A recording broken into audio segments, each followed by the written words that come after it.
Welcome to Nasdaq Trade Talks. I'm Jill Malandrino, global markets reporter at Nasdaq. Joining us for this segment, we have Russell Rhoads, head of research over EQDerivatives. We're going to take a look at trends in the Nasdaq 100, of course, VOLQ, the Nasdaq Volatility Index, and we'll also get some of his insights heading to 2022 on the volatility complex. Russell, it's great to see you as always. Welcome back to Trade Talks. Great to be here. Thanks for having me back, Jill. All right. And as someone who watches volatility, the past couple of 2 to 3 weeks have been pretty interesting for you. And what we're seeing now is VOLQ is around 2 points lower than VIX. So what do you make of that relationship? Well, that relationship is a little unusual for December, and I'll get into that in just a second. But one thing that typically happens when we are worried about a macro event or a geopolitical event hitting the markets, you will see VIX go to a significant premium to other broad-based volatility indexes, and that's just because it's got a global bent to it. But normally in December is not always the best of months for the Nasdaq 100. We usually see VOLQ at a premium relative to VIX. We're not at that point right now, but I do think as things calm down, we get a couple of final 2021 events behind us, that you will see that relationship flip back to normal, and definitely see VOLQ elevated in January going into 2021 earnings. And as we think about 2022, really, what's going to be the biggest outlier there? What macro event do we need to be watching to determine how the volatility scene is going to play out, at least in the first couple of quarters? I think the thing that a lot of people are focusing in on, I mean, we talk about inflation an awful lot. In fact, I think that's the first time I heard inflation today, but I've been hunkered down doing some work.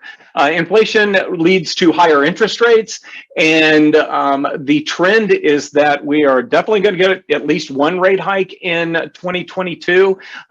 Probably a good chance of 2, but the trend is starting to work its way up toward possibly 3 rate hikes in 2022. Looking at the derivative markets, as of late Friday, we had a 35% chance by the December meeting that we'll have 3 rate hikes now, something that I haven't heard a lot of people talking about.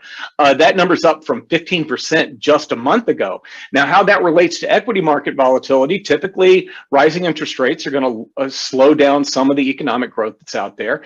And a slower economic growth does have a disproportionately negative impact on tech stocks, which means that the Nasdaq 100, I hate to come in and have a dark cloud here, but it does mean the Nasdaq 100 may have a little bit tougher time in 2022 relative to other broad-based indices when you compare it to some of the previous years where we've seen a dramatic outperformance of tech stocks and new economy stocks like we have in the Nasdaq 100.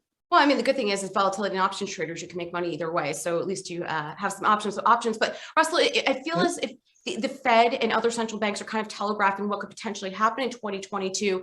Everyone is saying that the economy is on fire, it's doing well, we need to tamper inflation and so forth. We know they're tapering. We know that there's going to at least be 1 rate hike. Does it surprise you to see sometimes how VIX and VOLQ and some of the other volatility indices react when this news is, for the most part, out there? Yes, it does. And I think and when I speak to people in the industry like you and some other volatility traders I meet with once a week, one of the negatives that we have is we are very close to this. And a lot of people are not that close to it. In fact, when I'm teaching a general MBA class in Indiana and I talk about interest rates going up next year, I get a lot of head shaking until I explain how I'm determining those numbers. So I'm not overly surprised at how violently the volatility indexes have reacted to even just small sell-offs, because I do think the overall markets are on edge. But as far as the news, I think I'm learning through years of experience, all the news is not always baked into the markets. And what's a surprise to some other people often can be something that we've already been keeping an eye on for a few months when the news actually does finally hit. Oh, interesting. Sometimes what you don't know is the most concerning in the volatility markets. Russell, thanks so much. We appreciate it. As always, thanks for joining us on Trade Talks. I'm Jill Malandrino, global markets reporter at Nasdaq.